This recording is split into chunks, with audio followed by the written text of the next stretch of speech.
अस्सलाम वालेकुम वरहमतुल्लाहि वबरकातुहू। औज़ुबिल्लाहि मिनश्शैतानिर्रजीम। बिस्मिल्लाहिर्रहमानिर्रहीम। इज़ा वक़अतिल वाक़िया लैसा लिवक़अतिहा काज़िबा ख़ाफ़िज़तुर राफ़िया इज़ा रुज्जतिल अर्ज़ु रज्जा व बुस्सतिल जिबालु बस्सा फ़कानत हबाअम मुंबस्सा व कुंतुम अज़वाजन सलासा फ़अस्हाबुल मैमनति मा अस्हाबुल मैमना व अस्हाबुल मशअमति मा अस्हाबुल मशअमा वस्साबिक़ून अस्साबिक़ून उलाइकल मुक़र्रबून। रब्बि इश्रह ली सदरी व यस्सिर ली अमरी वहलुल उक़दतम मिन लिसानी यफ़क़हू क़ौली। रब्बि ज़िदनी इल्मा सुब्हानका ला इल्म लना इल्ला मा अल्लमतना इन्नका अंतल अलीमुल हकीम। కరుణామయుడు కృపాకరుడు పాలకుడు పోషకుడు మనందరి సృష్టికర్త అయినటువంటి అల్లా పేరుతో ప్రారంభిస్తున్నాను. మిత్రులారా, ఇప్పుడు మీ ముందు పఠించినటువంటి ఆయతులు ఏదైతే ఉన్నాయో సూరతుల్ వాఖియా సూరా 56 ఆయతులు 1 నుండి 11 వరకు.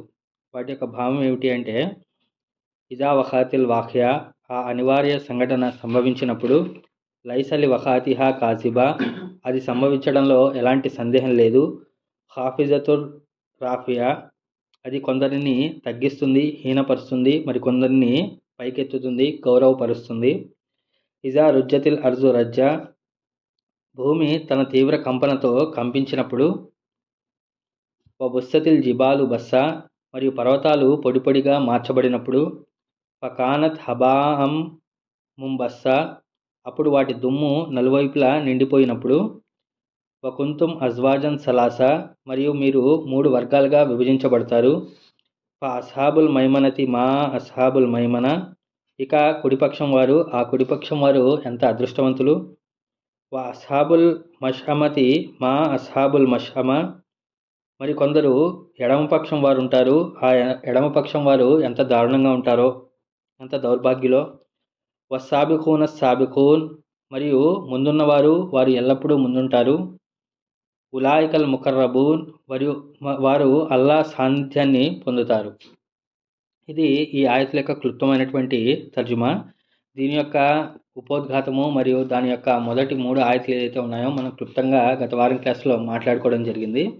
వాఖ్య అనేటువంటి పదానికి అర్థము, దాని తర్వాత కాజిబా అనేటువంటి పదానికి అర్థాలు, ఇవి మనం క్లుప్తంగా చెప్పుకున్నాము. దాని తర్వాత మనము ఆ అనివార్యమైనటువంటి సంఘటన సంభవించినప్పుడు దాంట్లో ఎలాంటి అబద్ధము లేదు, దాంట్లో ఎలాంటి ఆపేవాడు లేడు, దాని యొక్క తీవ్రతను తగ్గించేటువంటి వాడు ఎవడు లేడు అని చెప్పేసి చెప్పడం జరిగింది. సో అలాంటి సంఘటన సంభవించినప్పుడు ఏం జరుగుతుంది అంటే అది కొందరిని హాఫిజతున్ రాఫియా, హాఫిజతున్ అంటే తగ్గించడము, రాఫియా అంటే పెంచడము లేకపోతే పైకెత్తడం, దాని యొక్క గౌరవపరచడం ఏదైతే ఉందో అదే అని చెప్పి చెప్పుకున్నాం అనమాట. ఈ హాఫిజతున్ రాఫియా దాని గురించి ఇంకా కొన్ని విషయాలు మనం మాట్లాడుకుంటే, సో ఆ రోజు ఏమవుతాయంటే, ఏదైతే పర్వతాలు ఏదైతే ఉన్నాయో ఆ పర్వతాలు ఈరోజు మనం చాలా ఎత్తులో కనపడుతున్నట్టుగా చూస్తున్నాం, మనం ఎత్తులో ఉన్నట్టుగా చూస్తున్నాము. ఆ రోజు ఏమవుతుంది అంటే, ఆ ఎత్తైనటువంటి పర్వతాలు ఏదైతే ఉన్నాయో అవన్నీ కూడా హాఫిజతున్ అంటే అవన్నీ కూడా తగ్గించబడతాయి, లేకపోతే దాని యొక్క స్థితి ఏదైతే ఉందో అంత ఎత్తులో ఉన్నటువంటి పర్వతాలన్నీ కూడా పొడి పొడిగా మార్చబడి తగ్గించబడతాయి. మరి ఈరోజు సముద్రాలు ఏదైతే ఉన్నాయో సముద్రాలు అవి సముద్ర మట్టానికి మన నేల అనేది ఉందన్నమాట, ఈక్వల్గా ఉంది. ఆ రోజు సముద్రాలు ఏదైతే ఉన్నాయో ఉప్పొంగిపోతాయని చెప్పి చెప్పడం జరుగుతుంది. అంటే సముద్రం యొక్క మట్టం పెరిగిపోతుంది, పర్వతాల యొక్క మట్టం తగ్గిపోతుంది. ఈ విధంగా తగ్గించడం పెంచడం ఏదైతే ఉందో అది ఒక మీనింగ్ అని చెప్పి చెప్పుకోవచ్చు అనమాట.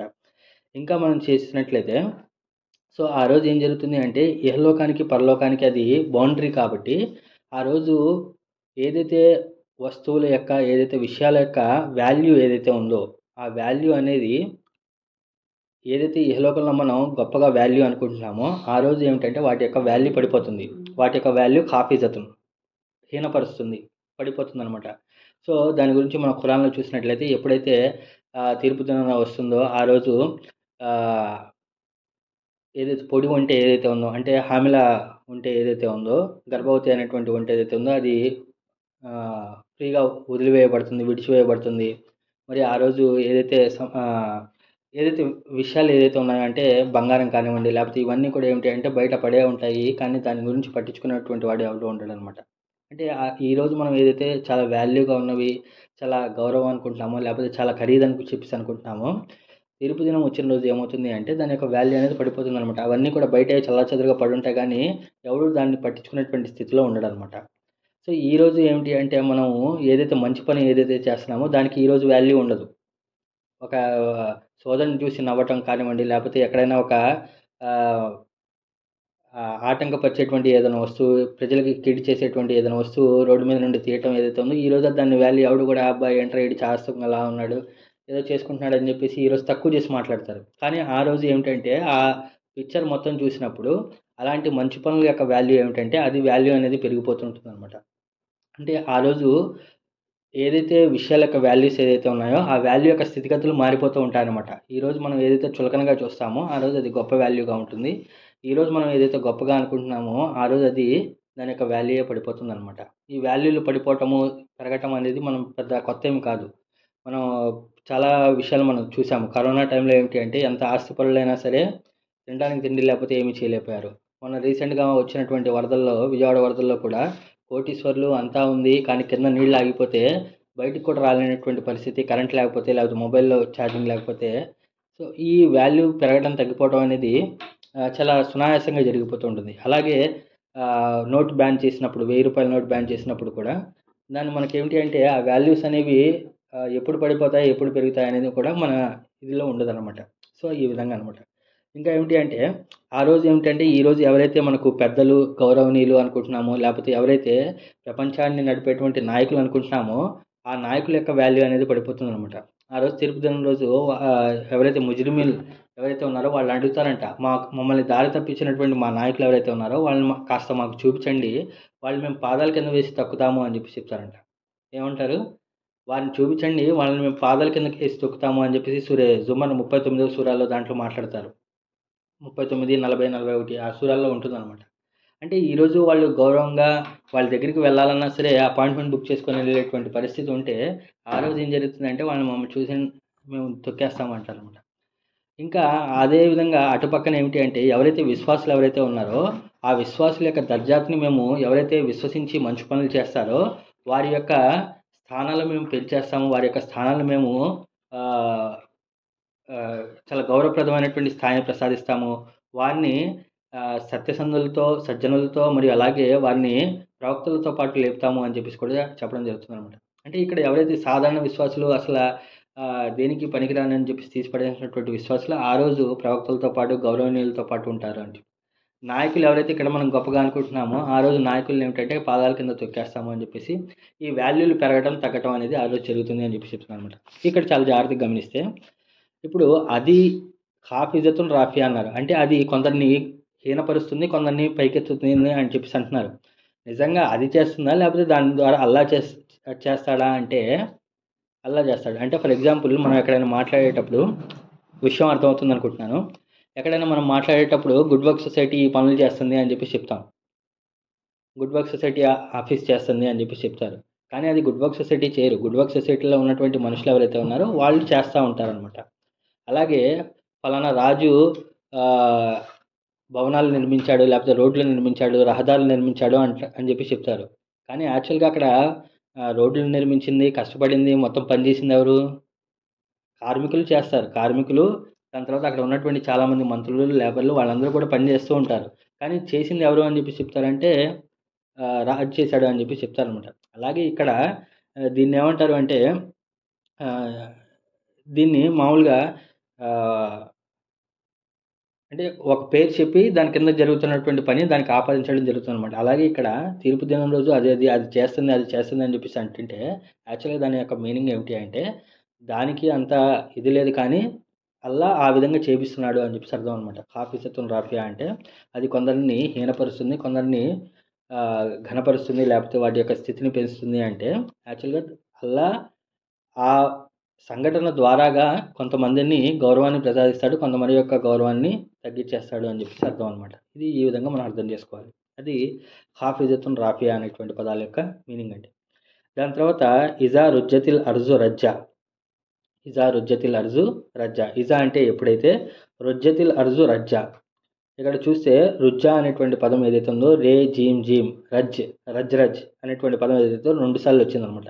ఇలా 2 సార్లు వచ్చింది అంటే అర్థం ఏమిటి అంటే అది దాని యొక్క పూర్తి కంపనతో దాని యొక్క ఎక్స్ట్రీమ్ ఫామ్లో వెళ్తుందనమాట.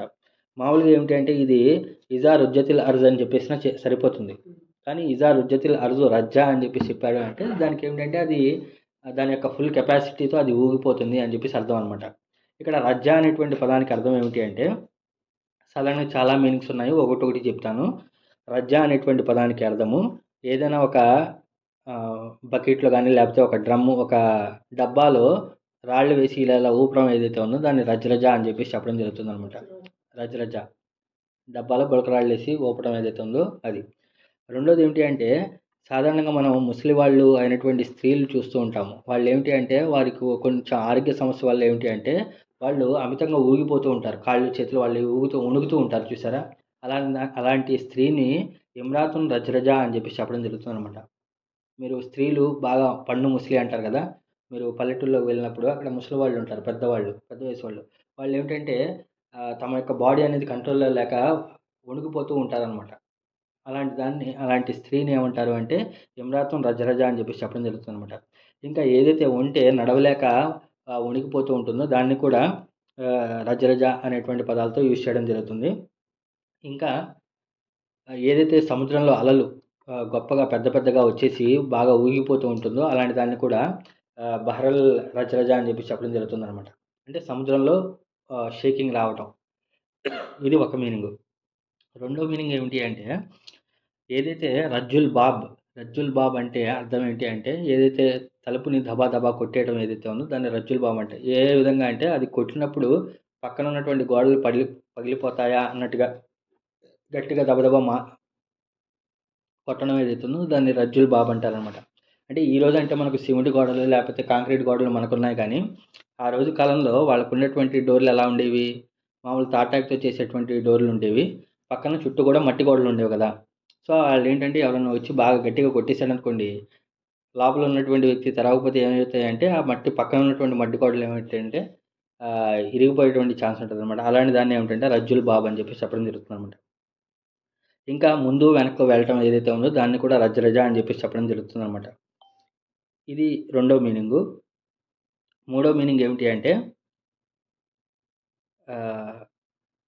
ఏదైతే వీక్ అయిపోవటము అంటే బాగా బలహీనత అయిపోవటము, లేకపోతే ఏదైతే ఇదివరకు రోజుల్లో ఏంటంటే అంటే కొన్ని పదాలు ఏమిటి అంటే చాలా ఆశ్చర్యకరంగా ఉంటాయి. ఆ రోజు కాలంలో ఏమిటి అంటే ఏదైతే వాళ్ళకు రొట్టె ఉంటుంది కదా, బ్రెడ్ ఏదైతే ఉందో బ్రెడ్ అంటే ఈరోజు మనం ఎక్స్పైరీ డేట్ చూసి ఆ బ్రెడ్ వేస్ట్ అయిపోయింది అనుకోండి, లేకపోతే గట్టి పడిపోయింది అనుకోండి, మనం ఏం చేస్తాం బ్రెడ్ కానీ లేకపోతే రొట్టె ముక్క కానీ ఏదైనా చేస్తే దాన్ని ఏం చేస్తాం మనం తీసి పక్కన పడేస్తాం.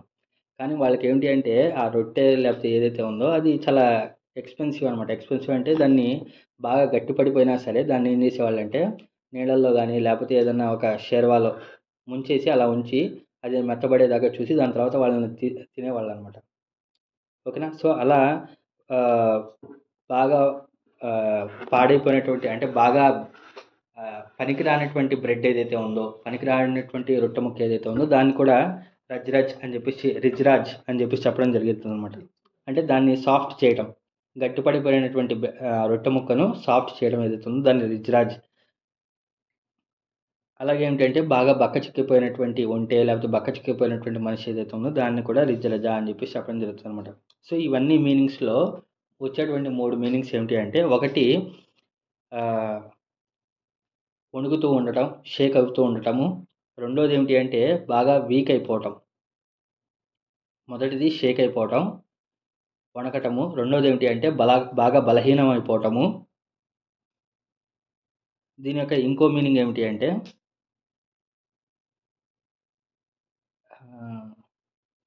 పనికిరానటువంటి వ్యక్తిని ఏమంటారు అంటే రిజ్జరజ అని చెప్పేసి చెప్పేవాళ్ళు అనమాట. ఎవడైతే పనికి రాకుండా ఊరికిన ఖాళీగా అటు ఇటు తిరుగుతూ ఉంటాడో, ముందు వెనకాల తిరుగుతూ ఉంటాడో, లేకపోతే పనికిరానటువంటి పనులు చేసేటువంటి వాడిని కూడా ఇది అంటారు అనమాట.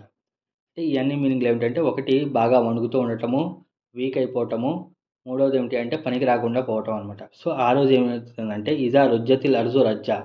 సో ఏ రోజైతే భూమి వీక్ అయిపోతుందో, ఈరోజు ఏమిటి అంటే బాగా స్టేబుల్గా ఉన్నటువంటి ఇదేమిటి అంటే భూమి, బాగా స్థిరంగా ఉన్నటువంటి మానవుల మనుగడ కోసం బాగా స్థిరంగా ఉన్నటువంటి వస్తువు ప్రదేశం ఏమిటి భూమి. కానీ ఆ రోజు అదే భూమి ఏమవుతుంది అంటే ఈరోజు స్థిరంగా ఉంది, కానీ ఆ రోజు వణుకుతూ ఉంటుంది. ఈరోజు అది చాలా బలంగా ఉంది, చాలా దృఢంగా ఉంది, కానీ ఆ రోజు అది బలహీనమైపోతుంది. ఈరోజు అది సారవంతంగా ఉంది, అందరికీ పనికొచ్చేటువంటి పని చేస్తుంది, కానీ ఆ రోజు ఏమైపోతుంది అంటే అది ఎవరికి పనికి రాకుండా నిరుపయోగంగా అయిపోతుంది అని అర్థం అనమాట. ఇజా రుజ్జతిల్ అర్జు రజ్జా. ఈ భూమి ఏదైతే ఉందో అది ఆ రోజు ఇంత స్టేబుల్గా ఉండదు, ఇంత స్ట్రాంగ్గా ఉండదు, లేకపోతే ఇంత ఉపయోగకరంగా ఆ రోజు ఉండదు అనమాట. ఇది 3 మీనింగ్స్ అని చెప్పేసి చెప్పడం జరుగుతుంది అనమాట. ఇంకా ఇంకొక ఆయన కుర్తుబి అనేటువంటి ఆయన చాలా ఫన్నీగా, అంటే చాలా మామూలుగా అర్థమయ్యేటువంటి విధంగా ఒక ఎగ్జాంపుల్ ఇవ్వడం జరిగిందనమాట. కుర్తుబి అనేటువంటి ఆయన ఆయన ఈ రజ్జా అనేటువంటి పదానికి అర్థం ఏం చెప్తారంటే ఇర్తిజాజ్. ఇర్తిజాజ్ అనేటువంటి ఒక పదం ఉంటుందన్నమాట. ఇర్తిజాజ్ అంటే ఏమిటి అంటే ఇదే రూట్ వర్డ్తో వచ్చేటువంటి పదం ఇర్తిజాజ్. రజ్జా అనేటువంటి పదం నుండి ఇర్తిజాజ్ అనేటువంటి పదం. ఫర్ ఎగ్జాంపుల్ మన పిల్లలు ఇంట్లో ఎప్పుడైనా సరే బాగా అల్లరి చేస్తున్నప్పుడు, లేకపోతే బాగా వాళ్ళకి కోపం వచ్చినప్పుడు, లేకపోతే వాళ్ళకు మైండ్ అప్సెట్ అయినప్పుడు ఏం చేస్తారు పిల్లలు? వాళ్ళ దగ్గర ఉన్నటువంటి టాయ్స్, వాళ్ళ దగ్గర ఉన్నటువంటి ఆడుకునేటువంటి వస్తువులు ఏం చేస్తారు? తీసి అటు ఇటు పడేస్తారు. అలాగే తీర్పు దినం రోజు కూడా భూమి ఏమవుతుంది అంటే తనకు వచ్చేటువంటి కంపనికి, తనకు వచ్చేటువంటి ఏమంటారు ఆ పిచ్చిదనానికి ఏమిటి అంటే తన మీద ఉన్నటువంటి వస్తువుని అటు ఇటు విసిరేస్తుందంట. ఏ విధంగా అయితే చిన్నపిల్లవాడు లేకపోతే చిన్నపిల్ల తన దగ్గర ఉన్నటువంటి టాయ్స్ని, తన దగ్గర ఉన్నటువంటి ఆట వస్తువుని అటు ఇటు పడేస్తుందో, అలాగే భూమి కూడా ఏమిటంటే తన లోపల ఉన్నటువంటి వస్తువుని, లేకపోతే తన పైన ఉన్నటువంటి వస్తువులు, పర్వతాలు ఏదైతే ఉన్నాయో అవన్నీ కూడా అటు ఇటు పడేస్తుందంట. ఇర్తిజాజ్ భూమి చిన్నపిల్లలాగా మారిపోయి అది తన యొక్క ఫుల్ ఎక్స్ప్లోజన్లో వచ్చేదన్నమాట. అంటే చిన్నపిల్లలు అల్లల్లో వచ్చేసినప్పుడు ఎలా చేస్తారో అదేవిధంగా ఆ రోజు భూమి ఏమిటి అంటే ఇవి మొత్తం అటు ఇటు పడేస్తుందంట. దాన్ని ఇర్తిజాజ్ అంటారనమాట. ఇర్తిజాజ్. ఇజా రుజ్జతిల్ అర్జు రజ్జా అంటే సో ఆ రోజు భూమి మొత్తం కూడా ఏమిటి అంటే ఎడాపెడాగా తన మీద ఉన్నటువంటి వస్తువులన్నింటినీ కూడా పడేస్తూ ఉంటుంది, నిరుపయోగంగా ఉంటుంది, బాగా వణికిపోతూ ఉంటుంది, షేక్ అయిపోతూ ఉంటుంది.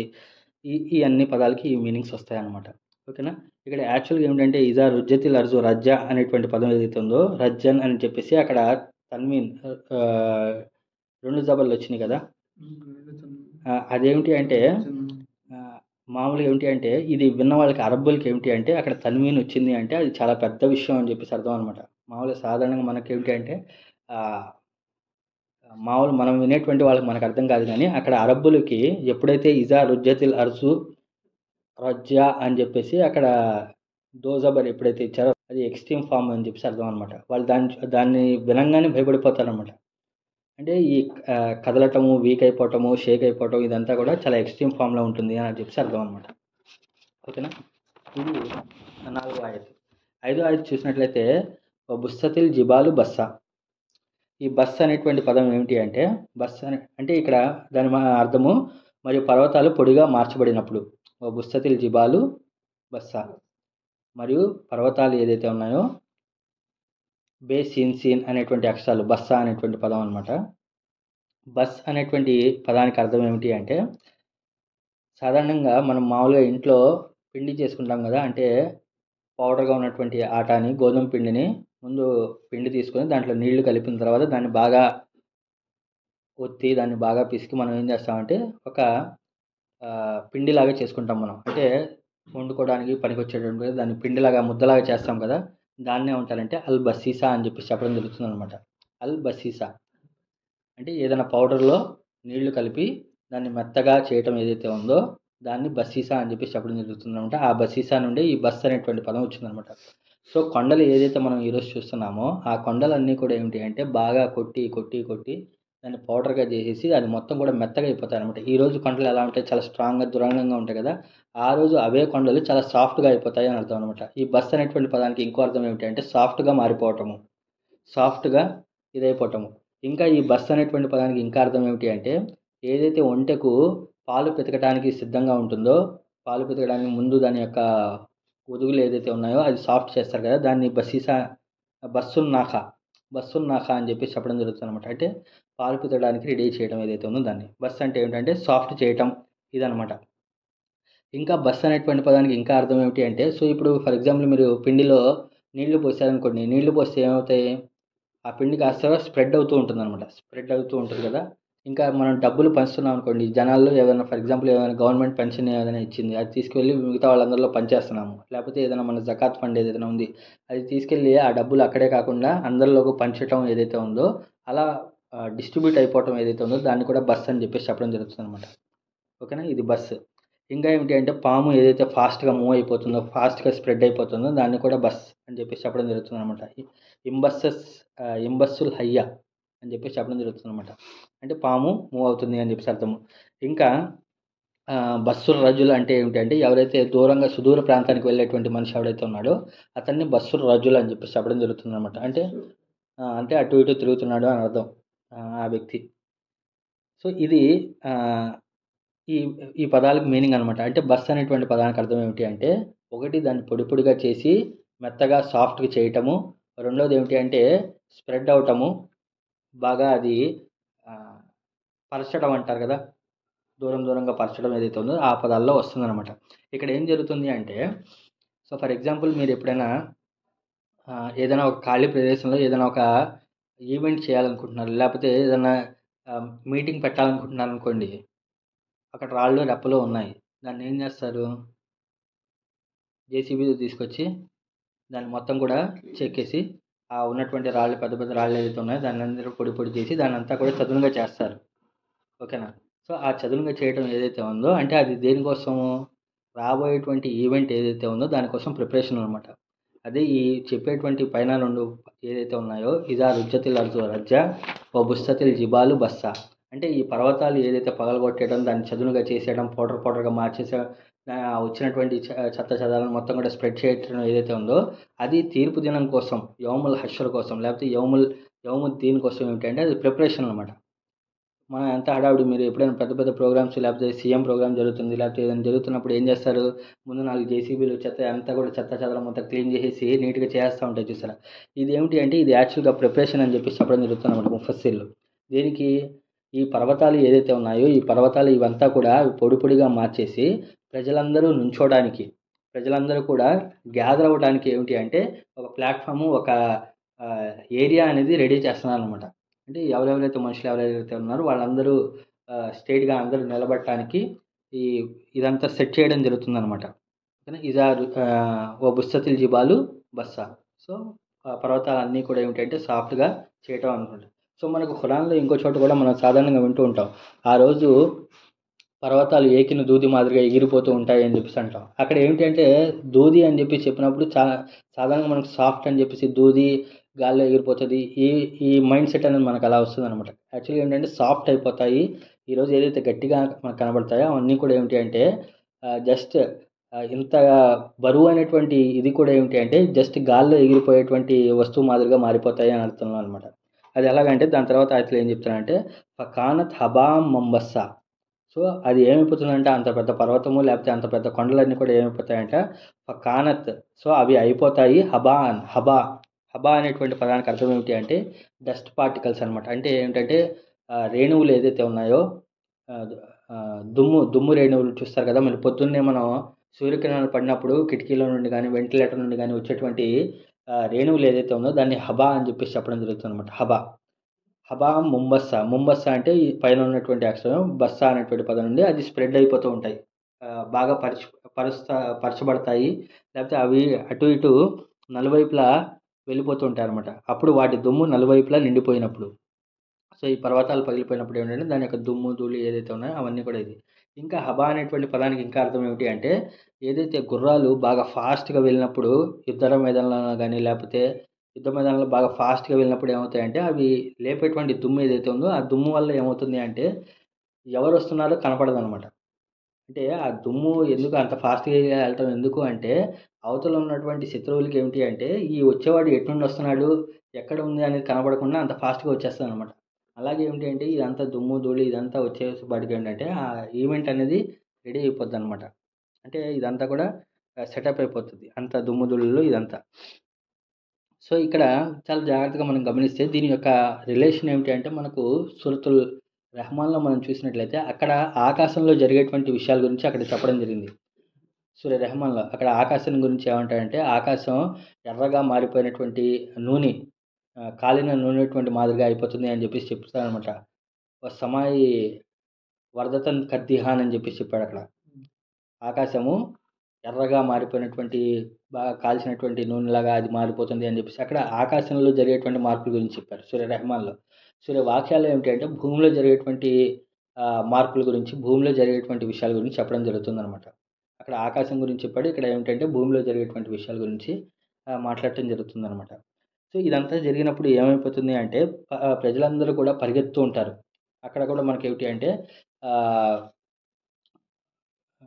మీరు భూమి ఆకాశాలు తప్పించుకొని అక్కడ పారిపోదలిస్తే పారిపోండి.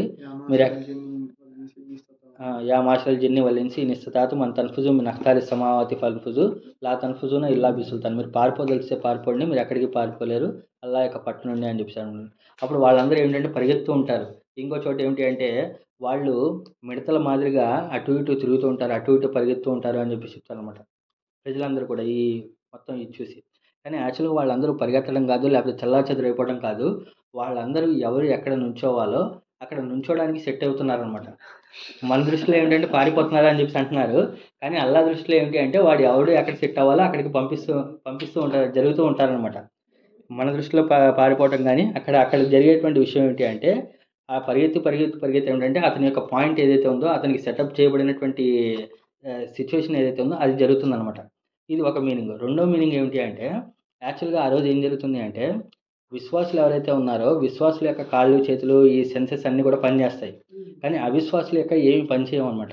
ఆ రోజు వాడిని లాక్కెళ్ళటము, తోసుకెళ్ళటము, లేకపోతే వాడు అందరితో పాటు ఫ్లోలో వచ్చేయడం జరుగుతుంది, కానీ వాడికి ఏమిటి ఆర్గన్స్ ఏం పనిచేయవు, అంటే కాళ్ళు చేతులు ఏం పనిచేయవు. ఆడు బలవంతంగా ఏమిటంటే ఆడి పాయింట్కి, అతను ఉండవలసినటువంటి పాయింట్కి తీసుకురాబడతాడు అని చెప్పి చెప్తారనమాట. ఇది సంబంధించినటువంటి ఆయత్ కూడా ఉంది. అక్కడ ఏం చెప్తున్నారంటే ముహతి ఈన ఇలద్దార్ అని చెప్పేసి, ఇలద్దాయి, ముహతి ఈన ఇలద్దాయి అని చెప్పేసి మనకు ఈ సిరీస్ ఆఫ్ సూరాస్లోనే ఒక ఆయత్ వస్తుంది అనమాట. ముహతి ఈన ఇలద్దాయి అంటే పిలిచేవాడి వైపునకు అది అతను ఆ పాయింట్కి తీసుకురాబడతాడంట, ముహతి ఈన ఇలద్దాయి అని చెప్పేసి. ఓకేనా. ఈ విధంగా ఏంటంటే వాళ్ళందరూ పరిగెత్తూ ఉంటారు, ఎవరి పాయింట్లో వెళ్ళాలో అక్కడికి వెళ్ళిపోతారనమాట. అలా వెళ్ళినప్పుడు ఏం జరుగుతుంది అంటే 7వ ఆయత్ చూసినట్లయితే వకుంతుం అజ్వాజన్ సలాసా. సో ఇదంతా కూడా ఇక్కడ ప్రోగ్రామ్ అనేది, ఈవెంట్ అనేది సెటప్ అవుతుంది. అందరూ కూడా పరిగెత్తూ ఉంటారు. ఆ పరిగెత్తినప్పుడు ఏంటంటే వీళ్ళందరూ కూడా మనుషులందరూ కూడా ఏమిటి అంటే 3 కేటగిరీలుగా విభజించబడతారనమాట. ఓకేనా. యాక్చువల్గా ఏమిటి అంటే ఈరోజు మనం భూమిలో ఏమిటి అంటే రకరకాల కేటగిరీస్ ఉన్నారు, రకరకాల గ్రూప్స్ ఉన్నారు, రకరకాల వర్గీకరణ ఉన్నాయి ప్రజల్లో. ఏమిటి, ఒకళ్ళు భారతీయులు అంటారు, ఒకళ్ళేమో అమెరికన్లు అంటారు, లేకపోతే చైనీలు అంటారు, జపనీలు అంటారు, ఇలా రకరకాల క్లాసిఫికేషన్ అనేది ఇక్కడ ఉంది. ఇంకా మనం చూసినట్లయితే వీళ్ళు తెలుగు వాళ్ళు హిందీ వాళ్ళు అని చెప్పేసి ఒక క్లాసిఫికేషన్, లేకపోతే వీళ్ళు మంచి వాళ్ళు చెడ్డవాళ్ళు అనేటువంటి ఒక క్లాసిఫికేషన్. ఇంకా ఏమిటి అంటే వీళ్ళకి తెలుగు వచ్చినటువంటి వాళ్ళు, తెలుగు రానటువంటి వాళ్ళు, ఇలా చూసుకుంటూ పోతే ప్రజల్లో ఏమిటి అంటే రకరకాల క్లాసిఫికేషన్స్ ఉన్నాయి. తెల్లవాళ్ళు, నల్లవాళ్ళు, ఆంగ్లేయులు, అరబ్బులు, చైనీలు, జపనీలు, ఇలా రకరకాల కేటగిరీస్ ఉన్నాయి భూమిలో. మీరు కేటగిరీస్ చేసుకుంటూ వెళ్తే చాలా ఉన్నాయి. వీళ్ళు ముస్లింలు, ముస్లిమేతరులు, క్రిస్టియన్నేతరులు, లేకపోతే ఏమిటంటే ఇలా అలహదీస్ వాళ్ళు, వాళ్ళు తబ్లీగ్ జమాత్ వాళ్ళు, ఇలా ఈ రకరకాల క్లాసిఫికేషన్స్ అనేవి ఇక్కడ ఉన్నాయి. కానీ ఆ రోజు ఏం జరుగుతుందంట అంటే ఆ రోజు క్లాసిఫికేషన్ మొత్తం కూడా ఏమిటి అంటే 3 వర్గాలుగా డివైడ్ అయిపోతారు అని చెప్పి చెప్పడం. కేవలం 3 కేటగిరీస్గా డివైడ్ అయిపోయి ఉంటారు. ఇంకా ఏం కేటగిరీస్ అనేవి ఏమి ఉండవు. ఆ కేటగిరీస్ ఏంటనేది ఇక్కడ చెప్తారనమాట. ఇక్కడ యూజ్ చేసినటువంటి పదం ఏమిటి అంటే కుంతుం, వా అంటే మరియు, కుంతుం అంటే అయి ఉంటారు మీరు, అజ్వాజన్ అంటే ఏమిటంటే జత, సలాస మూడు రకాలుగా. ఇది యాక్చువల్గా ఏమిటంటే ఇక్కడ అజ్వాజ్ అనేటువంటి పదాన్ని యూజ్ చేశాడు. సాధారణంగా ఏంటంటే అజ్వాజ్ అనేటువంటి పదం కాకుండా ఇంకా గ్రూప్ చేయడానికి ఏమిటి అంటే జమాత్ అనేటువంటి ఒక పదం ఉంటుంది, లేకపోతే ఫరీఖ్ అనేటువంటి ఒక పదం ఉంటుంది, ఇంకో పదం కూడా ఉంటుందన్నమాట. కానీ అల్లా ఆ పదాలు వాడకుండా ఏమిటి అంటే అజ్వాజ్ అనేటువంటి పదాన్ని వాడాడు. ఓకేనా. సో జమాత్ అని చెప్పేసి చెప్పొచ్చు, లేకపోతే ఫిర్ఖా అని చెప్పేసి చెప్పొచ్చు. కానీ ఈ 2 పదాలు వాడకుండా ఏంటంటే అక్కడ అజ్వాజ్ అనేటువంటి పదాన్ని వాడాడు అనమాట. అజ్వాజ్ అంటే ఏంటి అంటే జంట. సాధారణంగా భార్యాభర్తలు ఎవరైతే ఉన్నారో వాళ్ళని జంట అంటారు. రాత్రి పగలు ఏదైతే ఉన్నాయో దాన్ని జంట అంటారు. అంటే ఏమిటి అంటే ఒకటి 2 ఎగ్జాక్ట్గా ఆపోజిట్ క్వాలిటీస్ ఉండటం ఒక మీనింగు. రెండోది ఏమిటి అంటే ఒకళ్ళ ద్వారాగా రెండో వారి యొక్క క్వాలిటీస్లో పెరగటము, లేకపోతే రెండో వారి యొక్క ఔన్నత్యం పెంచడం ఏదైతే ఉందో దాన్ని అజ్వాజ్ అంటారు అనమాట. ఒకటి ఎగ్జాక్ట్గా ఆపోజిట్ క్వాలిటీస్ ఉండటం, రాత్రి పగలు ఉన్నాయి. రాత్రికి పగులకి ఎంత ఉన్నాయి? పూర్తిగా ఆపోజిట్. భార్యాభర్తలు లేకపోతే మగవారు ఆడవాళ్ళు అన్నారు, ఎగ్జాక్ట్ ఆపోజిట్.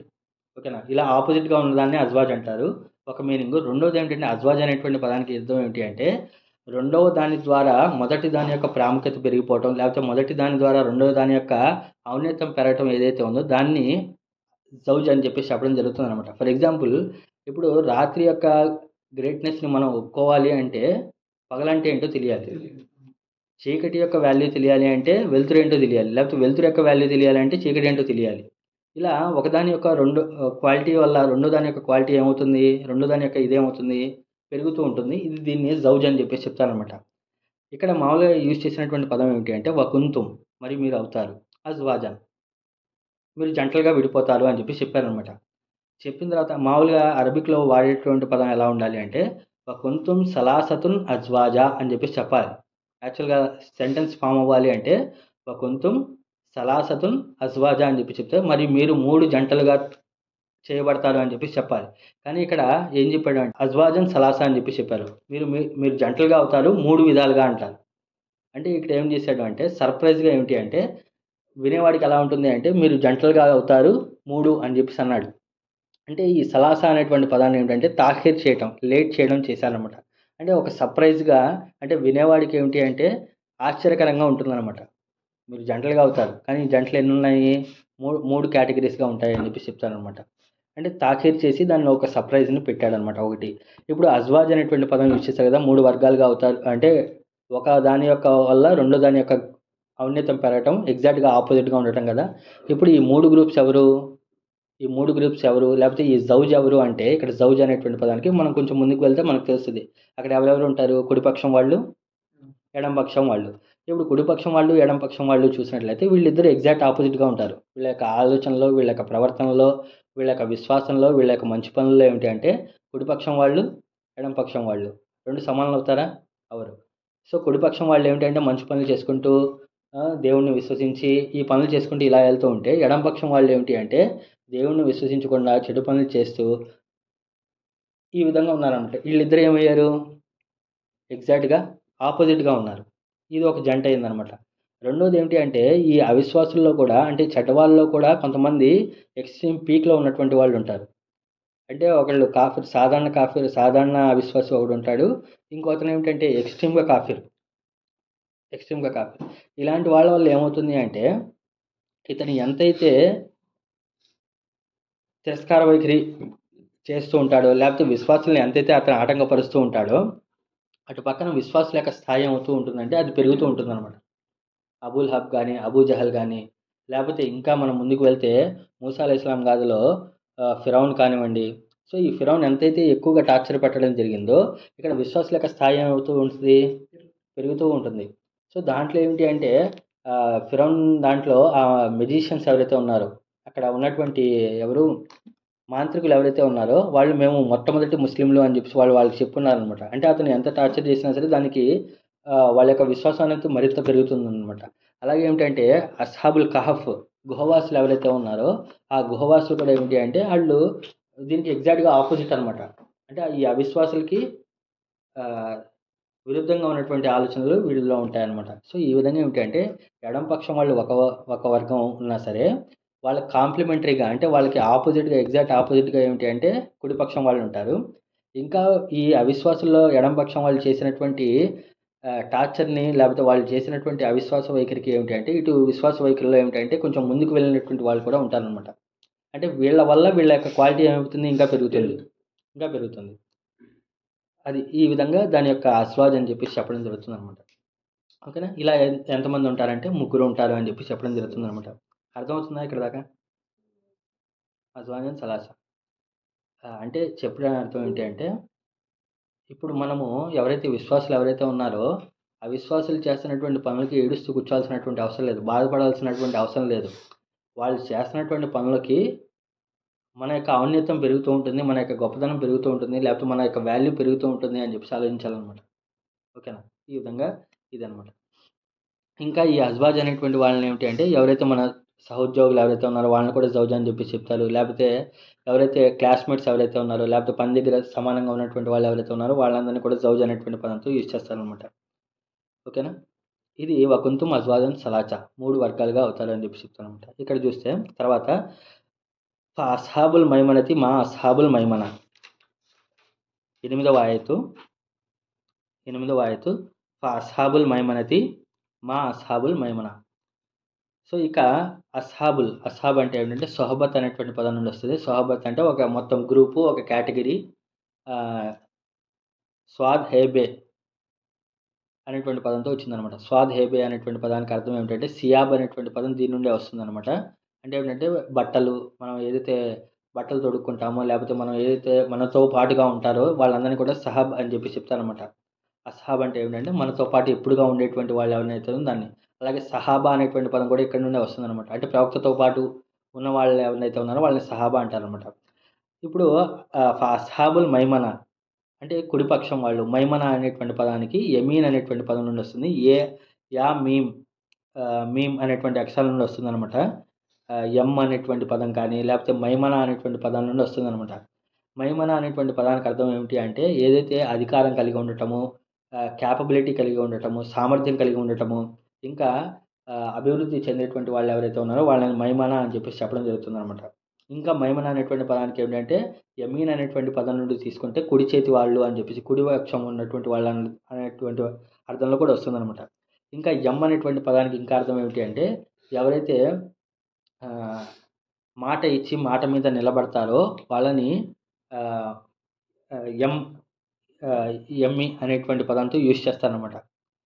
సో అస్హాబుల్ మైమన అంటే ఎవరైతే మాట మీద నిలబడినటువంటి వాళ్ళు ఎవరైతే ఉన్నారో, ఎవరైతే కుడి చేతి పక్కన ఉన్నటువంటి వాళ్ళు ఎవరైతే ఉన్నారో, లేకపోతే ఎవరైతే సామర్థ్యం కలిగినటువంటి వాళ్ళు ఎవరైతే ఉన్నారో అని చెప్పేసి అర్థం అనమాట. కుడిపక్షం వాళ్ళు, సామర్థ్యం కలిగినటువంటి వాళ్ళు, లేకపోతే మాట మీద నిలబడినటువంటి వాళ్ళు, తమ యొక్క వాగ్దానాన్ని భంగపరచకుండా నిలబెట్టుకున్నటువంటి వాళ్ళు ఎవరైతే ఉన్నారో వాళ్ళని అస్హాబుల్ మైమన అంటారనమాట.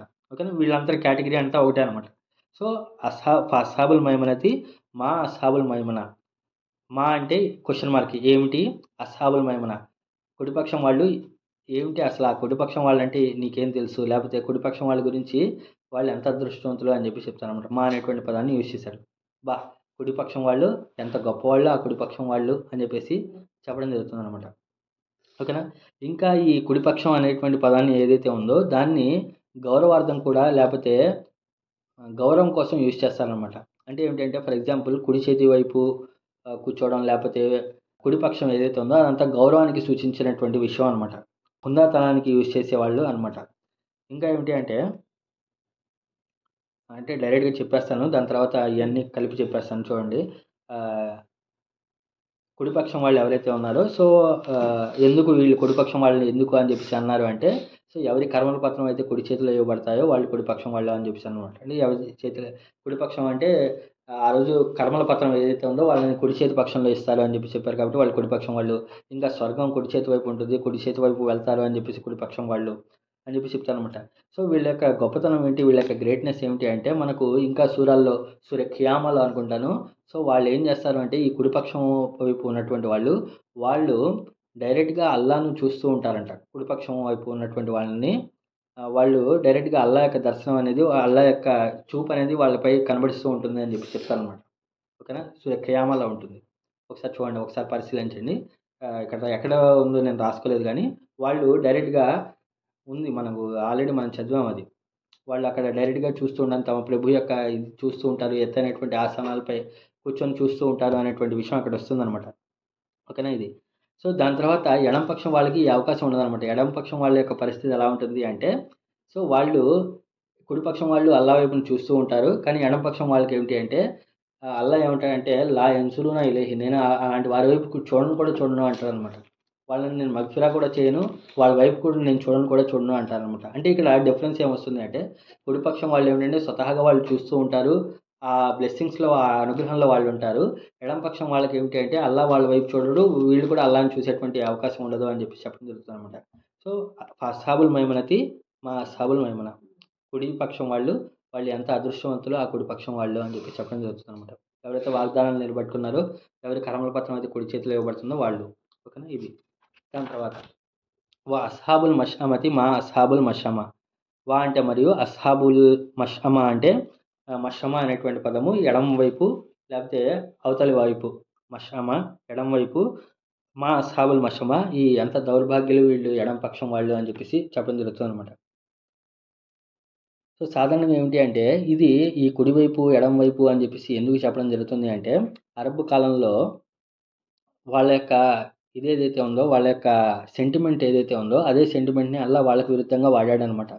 ఆ రోజు కాలంలో సెంటిమెంట్ ఏముండేది అంటే సో అంటే 2-3 రకాలుగా ఉంటాయన్నమాట. వాళ్ళు ఏం చేసేవాళ్ళు అంటే ఒక పావురాన్ని లేకపోతే ఒక పిట్టలను తీసుకొని ఒక పక్షిని తీసుకొని ఏం చేసేవాళ్ళంటే గాల్లో ఇలా ఎగిరేసేవాళ్ళు అనమాట నిటారుగా. అది ఒకవేళ కుడివైపు వెళ్ళిందనుకోండి ఆ పక్షి, అది వాళ్ళకి శుభసూచకం అని అని చెప్పేసి అనుకునేవాళ్ళు అనమాట. అప్పుడు శుభం జరుగుతుందిరా అని చెప్పేసి వాళ్ళు తమ యొక్క ప్రయాణాలు కానీ లేకపోతే తమ యొక్క శుభకార్యాలు కానీ లేకపోతే తమ యొక్క ప్లాన్స్ కానీ ఏదైతే ఉన్నాయో అవి అమలు పరిచేవాళ్ళు. ఒకవేళ అదే పక్షి ఇలా ఎగిరేసినప్పుడు నిటారుగా ఎగిరేసినప్పుడు ఎడం వైపు వెళ్ళిందనుకోండి, అది శకునంగా భావించేవాళ్ళు అనమాట. అది దౌర్భాగ్యంగా భావించి ఏమిటి అంటే వాళ్ళ యొక్క ప్లాన్స్ ఏదైతే ఉన్నాయో అవి కొంచెం ఆప్ చేసుకునేవాళ్ళు అనమాట. ఇది ఒక రకమైనటువంటి సెంటిమెంట్. ఇంకా కొంతమంది ఇంకా దాంట్లో డిక్షనరీలో దాంట్లో ఎలా ఉంటుంది అంటే సో ఎక్కడైతే పక్షుల యొక్క గుంపు, పావురాల గుంపు కానీ లేకపోతే పక్షులు కానీ అలా ఉన్నప్పుడు ఏం చేసేవాళ్ళంటే ఒకడు వెళ్ళిపోయి సడన్గా వాటిని బెదిరించేవాడు అనమాట. బెదిరించడం అంటే హై అని చెప్పేసి గట్టిగా అరిసేవాడు. అరిసినప్పుడు ఎక్కువ పక్షులు ఎటువైపు వెళ్తాయో దాన్ని బట్టి వాళ్ళ తమ యొక్క ప్లానింగ్ చేసుకునేవాళ్ళు అనమాట. అంటే ఇలా వెళ్ళి అరవంగానే అవన్నీ కూడా లేచి కుడివైపుకి వెళ్ళినాయి అనుకోండి, సో అది వాళ్ళకి శుభసూచకంగా అనుకునేవాళ్ళు. అదే ఎడం వైపుకి వెళ్ళాయనుకోండి అది శకునంగా భావించేవాళ్ళు అనమాట. ఈ సెంటిమెంట్ ఏమిటంటే వాళ్ళ కాలంలో వాళ్ళకు ఉండేదన్నమాట. సో అదే సెంటిమెంట్ ఏమిటంటే ఇక్కడ వాళ్ళ కోసం ఉపయోగించడం జరుగుతుంది. అంటే రకంలో ఒక రకం. సో కుడివైపు ఉన్నటువంటి వాళ్ళు ఎడం వైపు ఉన్నటువంటి వాళ్ళు అని చెప్పేసి చెప్పడం జరుగుతుంది అనమాట. సో ఇది కుడివైపు ఉన్నటువంటి వాళ్ళు ఎంత అదృష్టవంతులు, ఎడమవైపు ఉన్నటువంటి వాళ్ళు ఎంత దురదృష్టవంతులు అని చెప్పేసి. సో ఇక్కడ అస్హాబుల్ మషమా అని చెప్పేసి ఎందుకు అన్నారు అంటే సో వాళ్ళ యొక్క కర్మల పత్రం ఏదైతే ఉందో వాళ్ళ యొక్క ఎడం చేతిలో వీపు వెనకాల నుండి ఇవ్వబడుతుంది అని చెప్పేసి ఈ అర్థంలో వాళ్ళు ఎడం పక్షం వాళ్ళు అని చెప్పి చెప్తారనమాట. ఓకేనా. దాని తర్వాత 10వ ఆయత్ చూసినట్లయితే సాబిఖూన సాబిఖూన్ అని చెప్పేసి చెప్తారనమాట. సాబిఖూన్ అంటే ఏంటంటే సబఖత్ కర్దానా, ముందుకు వెళ్ళిపోవటం, కెపాసిటీలో ఫార్వర్డ్ అయిపోవటం ఏదైతే ఉందో దాన్ని సబఖత్ అని చెప్పి చెప్తారనమాట. సాబిఖు ఇలా మగ్ఫిరతిం మిర్ రబ్బికుం అని చెప్పి చెప్తారు. మీరు అల్లా యొక్క మగ్ఫిరత్ కోసం, అల్లా యొక్క క్షమాభిక్ష కోసం మీరు పరిగెత్తండి అని చెప్పేసి ముందుకు వెళ్ళండి అని చెప్పి చెప్తారనమాట. సాబిఖు సబఖత్ కన్నా ముందుకు వెళ్ళిపోవటం.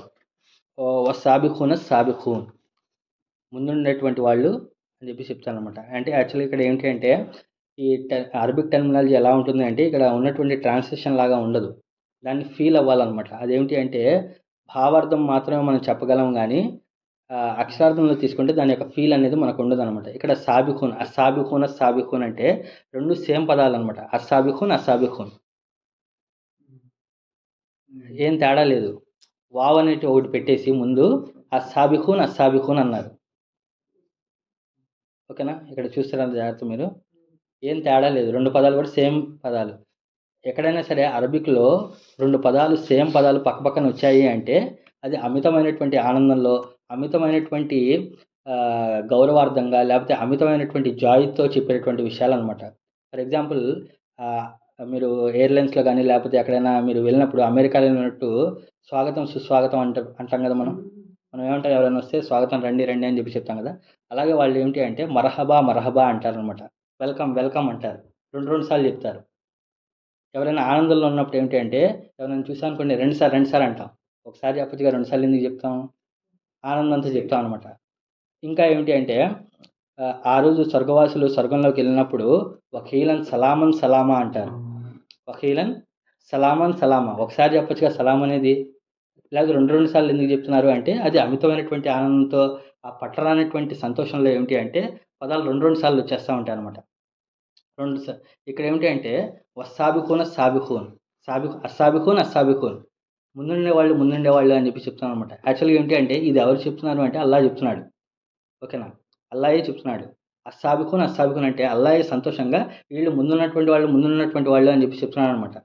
ఇందాక 2 ఆయతుల్లో చూస్తే అస్హాబుల్ మైమనతి మా అస్హాబుల్ మైమన, కుడిపక్షం వాళ్ళు ఏమిటా కుడిపక్షం వాళ్ళు అని చెప్పేసి క్వశ్చన్ మార్క్.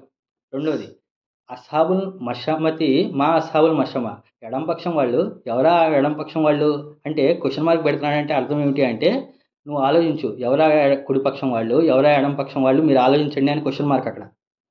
అస్హాబుల్ మైమన, మా అస్హాబుల్ మైమన అంటే కుడిపక్షం వాళ్ళు. ఎవరా కుడిపక్షం వాళ్ళు అంటే ఆన్సర్ ఎవరు చెప్పాలి? మీరు నేను చెప్పాలి. అర్థమవుతుందా మీరు? కుడిపక్షం వాళ్ళు, ఎవరా కుడిపక్షం వాళ్ళు అన్నారు. దానికి ఆన్సర్ ఎవరు చెప్పాలి? విన్నటువంటి వాడు చెప్పాలి.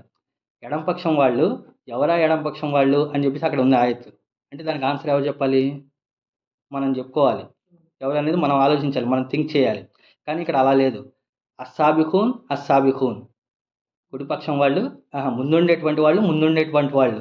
ఇక్కడ అల్లా ఏం చేస్తున్నాడంటే మీరు ఆలోచించాల్సిన అవసరం లేదు, ఆ ముందుండేటువంటి వాళ్ళు ఎవరో నేనే చెప్తాను, మీరు ఆలోచించండి అంటున్నాడు అనమాట. ముందుండేటువంటి వాళ్ళు వాళ్ళు ఎవరో నేను చెప్తాను అంటే ఉలాయికల్ ముఖర్రబున్, వాళ్ళు సమీపంగా ఉన్నటువంటి వాళ్ళు అని చెప్పి చెప్తున్నాను అనమాట. ఫీ జన్నాతిన్ నయీం, స్వర్గంలో చాలా దగ్గరగా ఉంటారు, చాలా ఇదిగా ఉంటారు అని చెప్పేసి అర్థం. అంటే ఏమిటంటే కుడిపక్షం వాళ్ళ గురించి, ఎడం పక్షం వాళ్ళ గురించి ఆలోచించడానికి మనకు వదిలేశారు. కానీ ముందుండేటువంటి వాళ్ళ కోసం ఏమిటి అంటే డైరెక్ట్గా అల్లాహే సమాధానం చెప్తున్నాడు అనమాట. ఇది ఒక మీనింగ్. రెండోది ఏమిటి అంటే అస్సాబిఖూన్ అంటే అమితమైనటువంటి ఆనందంతో చెప్తున్నారు కదా. ఇక్కడ ఫస్ట్ అస్సాబిఖూన్ ఏదైతే ఉందో అది ఇహలోకంలో ముందుండేటువంటి వాళ్ళు. ఫస్ట్ రెండు ఉన్నాయి కదా. ఫస్ట్ అస్సాబిఖూన్ అంటే ఏమిటంటే ఇహలోకంలో ముందుండేటువంటి వాళ్ళు. రెండో అస్సాబిఖూన్ ఏదైతే ఉందో పరలోకంలో ముందుండేటువంటి వాళ్ళు. ఇక్కడ ఎవరైతే ఇహలోకంలో ముందుండేటువంటి వాళ్ళు ఎవరైతే ఉన్నారో వాళ్ళే పరలోకంలో కూడా ముందుండేటువంటి వాళ్ళు. అంటే ఇక్కడ ఏం జరుగుతుంది అంటే ఇహలోకాన్ని పరలోకాన్ని దూరం చేయట్లా, దగ్గర చేసాడు. ఆ మధ్యలో స్పేస్ కూడా లేదనమాట. వావ్ కూడా లేకుండా ఏం చేశాడంటే ఇక్కడ ఎవరైతే ఇక్కడ ముందు ఉంటారో అక్కడ కూడా వాళ్ళు అలాగే ముందుంటారు అని చెప్పేసి అర్థం తీసుకొచ్చాడు అనమాట. అంటే ఇహలోకాన్ని పరలోకాన్ని ఏమిటంటే ఒకే లెన్స్లో తీసుకురావడం అనమాట. సాబిఖోన్. సో ఇక్కడ ముందు ఉండేటువంటి వాళ్ళు అక్కడ కూడా ముందు ఉండేటువంటి వాళ్ళు అని చెప్పేసి చెప్పడం జరుగుతుంది అనమాట. ఇది సబఖత్ కర్దామా, ఫ్రంట్ ఫార్వర్డ్లో ఉండేటువంటి వాళ్ళు అని చెప్పేసి అర్థం అనమాట.